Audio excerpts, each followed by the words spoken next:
studious girl. Today we are going to start the chapter of class 11th political science, which is Constitution Why and How from the book Indian Constitution at Work.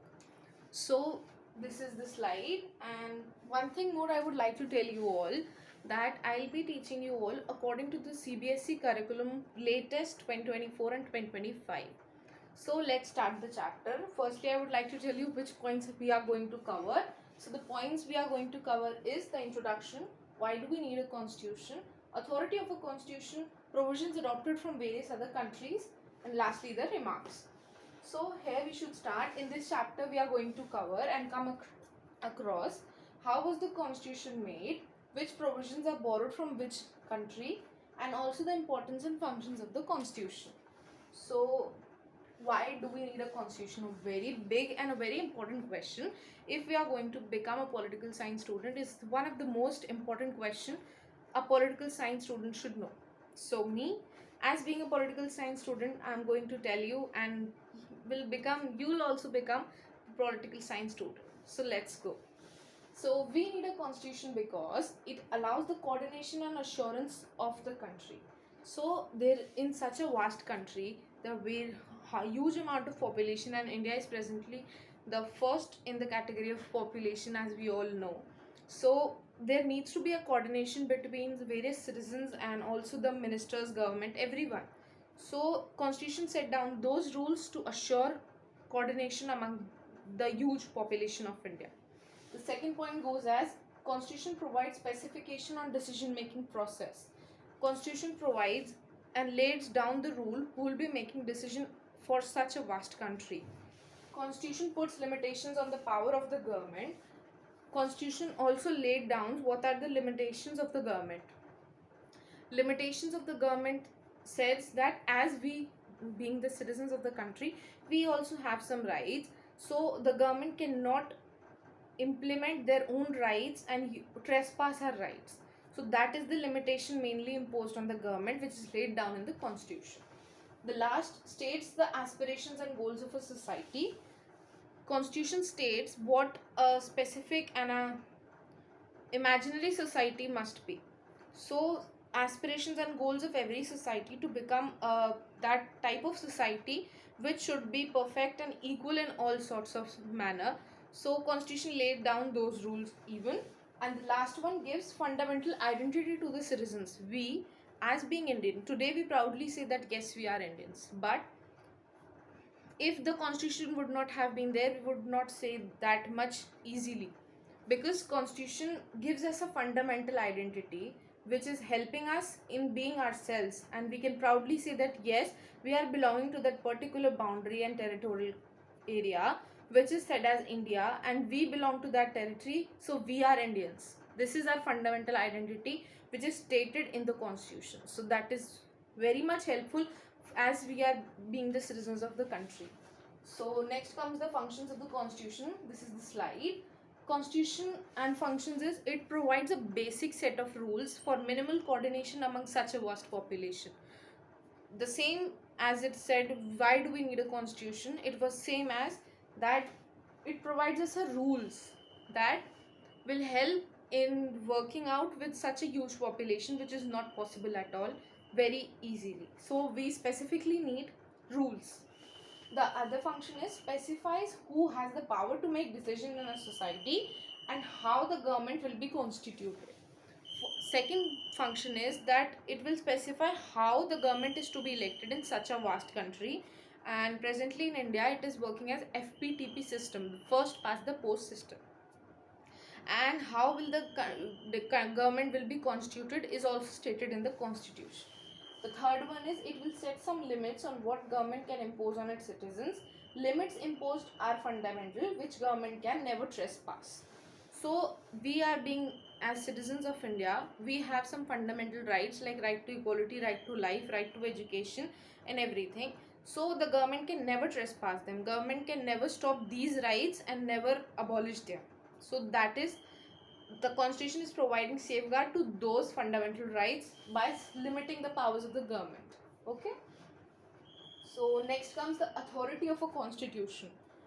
Constitution is a compact document that comprises of number of articles about the state, specifying how the state is to be constituted, what norms it should follow. Constitution is a document which is stating that what are the rules which are to be followed by a particular territory of whose the constitution is to be made. Okay, the next comes, but some countries like United Kingdom, for instance, do not have a single document that can be called as the constitution. Rather, they have a series of documents and decisions that taken collectively are referred to as the constitution. So UK is a country where they do not have a particular book, specifically a book, as they can say that it is their constitution. But in India we have a particular book, but in UK they have a series of book, one book, second book, third book, and together these series they call it a constitution. So they do not have a single book, but they have a series of constitution which they togetherly called as the constitution. And some we can say that constitution is a document or set of document that seeks to perform the function that we mentioned above. Constitution also lays down the rules as we mentioned above and the functions they perform. Mode of promulgation. This refers to how constitution comes into being, who drafted the constitution and how much authority did they have. In many countries, constitution remains defunct because they crafted by military leaders who are not popular and do not have the ability to carry the people with them. Firstly, the meaning of defunct is that the constitution was made but it was not equally implemented which could run their country. And secondly, the defunct case is generally in those countries where the country is being run by military leaders or by some non-popular leaders who came into politics but do not have the ability to keep the all citizens equally and bring them forward with them. So this was the reason. And the most successful constitutions in the world were like India, South Africa, United States, are constitutions which were created in the aftermath of popular national movements. Generally, we can see the most successful constitutions were of those countries who have been derived from a various successful national popular movements. Means they had to fight for their rights and then they got those rights, such as India, which the main biggest was from World War I, which was first war of independence at the time of Rani Lakshmi Bai, till the last war of Quit India movement in 1942. We had a huge popular movement for almost about a century. So that was the reason that today we are successful with the lengthiest constitution in the world. And the last point is, although India's constitution was formally created by Constituent Assembly between December 1946 and November 1949, it drew upon a long history of nationalist movement that had a remarkable ability to take along different sections of Indian society together. The last point says that Constituent Assembly was being constituted that to lay down the constitution, and the constitution was laid at this process that lastly they had the ability to gather all the various cultures and society in together and form the country India. The next comes the balanced institutional design. The first way to balance institutional design was to ensure that no single institution acquires monopoly of power. This means that just like Britishers acquired a monopoly over India and they were influencing every aspect of the country, socially, economically, politically, everything. They were acquired a monopoly and they did everything and they monopolized everything under them. So to avoid this situation again, this constitution was helping us, and this was balanced, equally balanced, that it was not too rigid, not too flexible, that no one can easily change or accept it. The Indian constitution, for example, like horizontally fragments power across different institutions like the legislature, which is the law-making body of our country, executive, which is the law implementing body of our country, judiciary, the independent judiciary, which is checking that law is being applied equally or not, and even independent statutory bodies like election commission, which do not have any supreme powers, but yes, they conduct the election, which is the festival of democracy. This ensures that even if one institution wants to subvert the constitution, others can check its transgression. An intelligent system of checks and balance has facilitated the success of the Indian constitution. The checks and balance system is very famous and we are learning it since our childhood when we were learning civics. Yes, So checks and balance means if an institution A is overusing their powers, then institution B can keep a check on it. And if institution B is overusing their powers, then institution A can check on it. This is the basic and simple language I can tell you, that each and every organization can keep a check on the other organizations. So another important aspect of intelligent institutional design is that a constitution must strike the right balance between certain values, norms, procedures, and as authoritative. Each value, each norm, and each rule should be given equal balance and equal authority. At the same time, allow enough flexibility in its operations to adapt changing needs and circumstances. This means that the constitution should not be that much flexible that people think that we will not follow this and it's okay. It is not damn serious. And the second one is too rigid. A constitution is likely to bring under the weight of change. A constitution that is, on the other hand, too flexible will give no security, predictability, or identity to a people. So the constitution should not be also too rigid that no one can change, because time changes quickly, and then and now the time changes. And just like earlier, at the time of our partition, we do not have technologies, IT technology, but today the demand is, so we need to change. So our constitution is neither too flexible nor too rigid. So this is the best constitution ever framed in the world, and this is the success of Indian constitution is said as it is running our country since 76 years now. So this is the main point, that we are successful today and we are becoming a major superpower.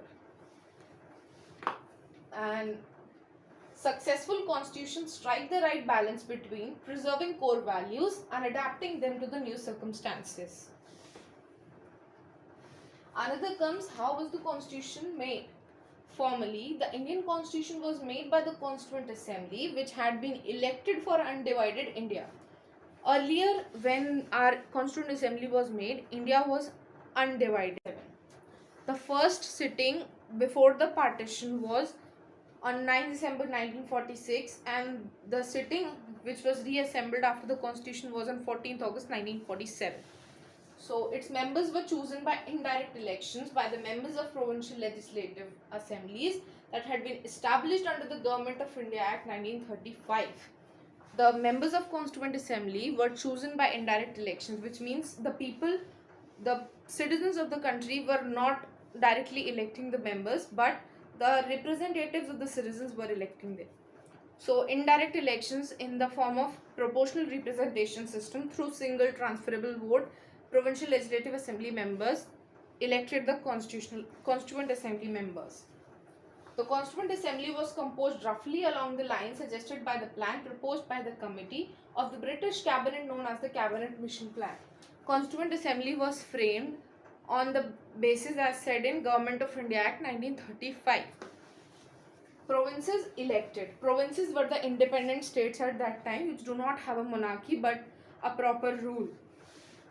Elected 93 members for the Constituent Assembly, whereas princely states who were Maharajas elected 292 members for the Constituent Assembly. Seats were distributed mainly within the three communities at that point of time: Hindus, Muslims and Sikhs. The next comes, as a consequence of the partition under the plan of 3 June 1947, which was the plan that decided that yes, partition is going to be happened, Mountbatten plan, those members who were elected from territories which fell under Pakistan left the Constituent Assembly. As soon as it was decided that yes, partition is going to be done, then the people who were interested in moving to Pakistan, they left the assembly, and we were left with only 299 members in the Constituent Assembly. The constitution was adopted on 26 November 1949. 284 members were actually present on 24 January 1950, and they appended their signatures to the constitution as finally passed. On 26 November 1949, the constitution was adopted. 284 members were appended their signature, and the constitution was finally passed. The constitution came into force on 26 January 1950. The constitution was thus framed against the backdrop of horrendous violence that the partition unleashed on the subcontinent. Subcontinent is India. The assembly had 28 members from the scheduled caste. In the terms of political parties, Congress was dominating the Constituent Assembly, occupying 82% of the seats in the Constituent Assembly. Congress itself was such a diverse party that it managed accommodating almost all shades of opinion within it. At that point of time, Congress was the only party in India, which was a huge political party at that point of time, and accommodated all sorts of opinions: communist, socialist, capitalist, every sort of opinion in itself. So here we come with the last portion of our video today lecture, and these are the various provisions which we borrowed from other countries. So here we should start with the Irish Constitution, Directive Principles of State Policy. Irish gave us DPSPs. They are said DPSPs are non-enforceable, non-justiciable. This means that if a state do not follow DPSP and involve them in their laws for their particular state, they cannot be taken to the Supreme Court, as DPSPs are just advisable to the state from union that they should implement them. But if the state do not, they are not legally bound to take them to the court, that if they are not following some particular rules in this mentioned portion. US Constitution gave us the Charter of Fundamental Rights. Today we are safe and we have some rights just because of this, which we have borrowed from US Constitution, the Charter of Fundamental Rights. The other power is of judicial review. Supreme Court has the power. Supreme Court and even other courts like High Court, District Court and every court have the power to review their judgment again if in case there is needed. Independent judiciary. India's judiciary is very much independent because no government, neither any power, a monopoly is over controlling the judiciary. Judiciary is independent. Without any force, the judges can take their opinions. The British Constitution gave us the first system, the first past the post system, which I told now, that currently India's Lok Sabha elections, which are directly conducted, are done through this system, first past the post system. In this system, the candidate who successfully acquires the highest proportion of votes will be getting the seat. The other one is parliamentary form of government, in which we have three portions: legislative, executive and judiciary, the fragmented horizontal powers, the institution of the speaker and their role. Presently speaker sits in the Lok Sabha, and the recently new speaker is being elected again, Om Birla ji, and his position and their role is decided in the constitution, which was borrowed from the British Constitution. And the last procedure, which was lawmaking procedure, is also carried out from British Constitution and India's Constitution. Canadian Constitution gives us the idea of residual powers, which is that these residual powers are some particular powers which will be completely in control of the union government, and the quasi-federal form of government, which is on the top of the federal form of government. We have the union government, then we have the state government, and then we have the local government.